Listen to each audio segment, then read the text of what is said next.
एक गांव शिमला में एक लड़का रहता था, सूरी। सूरी के अब्बू की चाय की दुकान थी। वो सुबह उनकी मदद करता और फिर स्कूल चला जाता। स्कूल में सूरी से कोई ठीक से बात नहीं करता था, क्योंकि वो चाय बनाने वाले का बेटा है। वो सबसे बात करने की कोशिश करता है, दोस्तों के ग्रुप में शामिल होना चाहता है, लेकिन कोई भी उससे बात नहीं करता।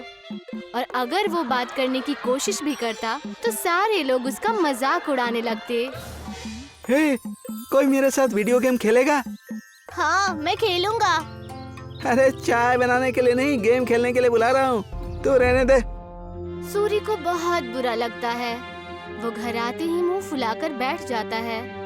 सूरी के अब्बू ये देखते हैं और उसके लिए खाना लेकर आते हैं। अरे क्या हुआ सूरी, तू मायूस क्यों है आज? ले खाना खा ले, तुझे अच्छा लगेगा, ले। पापा, कोई और काम क्यों नहीं करते? आपको इतने सारे कामों में से यही काम मिला। चाय बनाने में क्या बुराई है? दिन में सबसे ज्यादा लोग इसी के बारे में सोचते हैं। नहीं, मेरे दोस्त तो मजाक उड़ाते हैं, मुझे अपने साथ खेलने में भी शामिल नहीं करते। बोलो कौन सा खेल खेलना है, अभी खेलते हैं। आपके साथ नहीं, उनके साथ खेलना है। ये कहकर वो वहाँ से चला जाता है बिना खाना खाए। सूरी के अब्बू को ये देखकर बहुत बुरा लगता है कि उनकी वजह से उनके बच्चे के दोस्त बहुत दूर जा रहे हैं। उसके पिताजी चाय बनाने के साथ दूसरा काम भी ढूंढने लगते हैं। वहीं स्कूल में बच्चों को ट्रिप पर ले जाने का प्रोग्राम बनता है। कुछ दिन बाद आप सभी बच्चों को एक जंगल ट्रिप पर ले जाया जाएगा। सभी बच्चे उसी तैयारी के साथ आएंगे। सारे बच्चे खुश हो जाते हैं। सूरी घर आकर ये बात अपने अब्बू को बताता है। पापा, मुझे स्कूल की तरफ से जंगल की ट्रिप पे ले जाया जा रहा है। मुझे जरूरी सामान पैक करके दे दीजिएगा। अरे वाह, ये तो बहुत अच्छी बात है। अपने सामान में एक छोटा बर्तन जरूर लेकर जाना।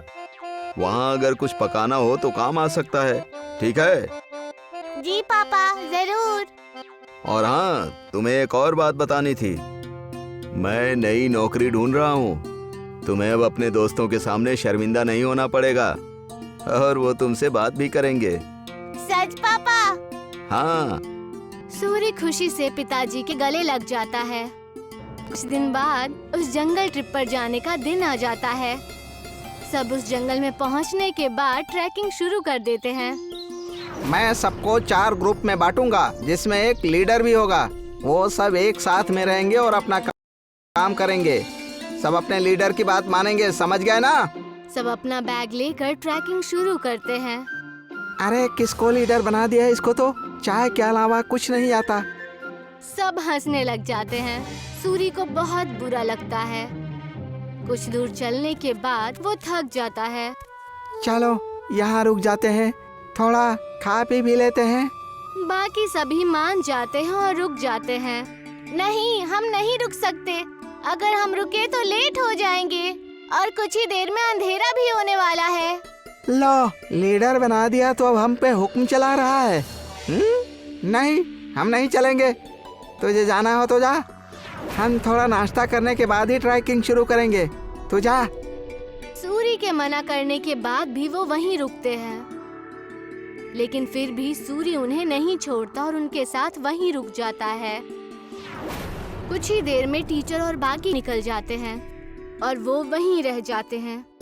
थोड़ी देर आराम और नाश्ता करने के बाद वो अपनी ट्रैकिंग शुरू करते हैं, लेकिन जल्द ही सूरज डूब जाता है और अंधेरा हो जाता है। अरे ये तो अंधेरा हो गया, अब तो रास्ता भी समझ में नहीं आ रहा। बाकी बच्चे भी डरने लग जाते हैं। कुछ ही वक्त में ऐसा मोड़ आ जाता है जहाँ से रास्ता पता करना मुश्किल हो जाता है और उन्हें वहीं ठहरना पड़ता है। अब तो मुझे भी रास्ता नहीं पता। मेरे ख्याल से हमें आवाज लगानी चाहिए। तुरंत ही वो चारों टीचर और अपने क्लास के विद्यार्थियों को आवाज लगाते हैं, लेकिन बात नहीं बनती। हाँ, टीचर, टीचर, अरे कोई हमें सुन रहा है? हम खो गए हैं, कोई है? सब चिल्लाते हैं लेकिन कोई भी जवाब नहीं आता। लगता है हम बहुत पीछे रह गए हैं। हमें आगे का रास्ता नहीं पता, इसीलिए हमें यहीं रुक जाना चाहिए। हो सकता है अगर आगे गए तो रास्ता भटक जाएं। नहीं, हमें कोशिश करनी चाहिए। क्या मालूम हम सही जगह पहुंच जाएं। रात बहुत हो चुकी है, जानवरों का भी डर है। टीचर थोड़ी देर में हमें खोजते हुए आ ही जाएंगे। हमें यहीं रुकना चाहिए। सबको उसकी बात ठीक लगती है और वो लोग वहीं रुक जाते हैं। कुछ ही देर में रात हो जाती है और तेज ठंडी हवा बहने लगती है और उनके पास बचा खाना भी खत्म होने लगता है। हाँ, अब तो हमारा खाना भी खत्म हो जाएगा और पानी भी खत्म हो जाएगा। अब भी कहता हूँ मैं, हमें चलना चाहिए। अरे लेकिन जाएंगे कहाँ? रास्ता तो बंद है। मुझे तो बहुत डर लग रहा है, कहीं कोई जानवर ना हमें खा जाए। मुझे तो बहुत ठंड भी लग रही है। हाँ मुझे भी। मैं आग जलाता हूँ और सब लोग आग जलाते हैं। कुछ देर जलने के बाद आग कम होने लगती है। हम क्या करेंगे, इतनी ठंड है, आग भी खत्म हो रही है। जानवर से नहीं तो ठंड से चूर कर मर जाएंगे। सूर्य कुछ सोचता है और कहता है, मेरे पास एक आइडिया है। मेरे पास बर्तन और चाय की पत्ती रखी हुई है बैग में। वो आग बुझने के बाद तक गर्म रहेगी तो हमें भी गर्म रखेगी। सूर्य तुरंत वो बर्तन निकालता है और सब उसे अपना पानी दे देते हैं, लेकिन फिर भी पानी कम पड़ता है। वहीं पास में जमीन पर बर्फ पड़ी होती है। वो उसे उठा लेता है। जैसे ही काली चाय बनती है, आग खत्म हो जाती है। सबको बहुत अच्छा लगता है। उसे पीने के बाद सब तारीफ भी करते हैं, लेकिन अयन सिर्फ चुपचाप चाय पीता है। कुछ ही देर में उन्हें पत्तियों की आवाज आती है और वो अपने पीछे की तरफ देखते हैं। वो देखते हैं कि उनके टीचर आ रहे हैं। सब राहत की सांस लेते हैं। कैंप में पहुंचने के बाद जब टीचर उनकी तारीफें करते हैं तो अयन कहता है कि वो महफूज उनके लीडर सूरी की वजह से है। ये सुनकर सूरी को बेहद खुशी होती है।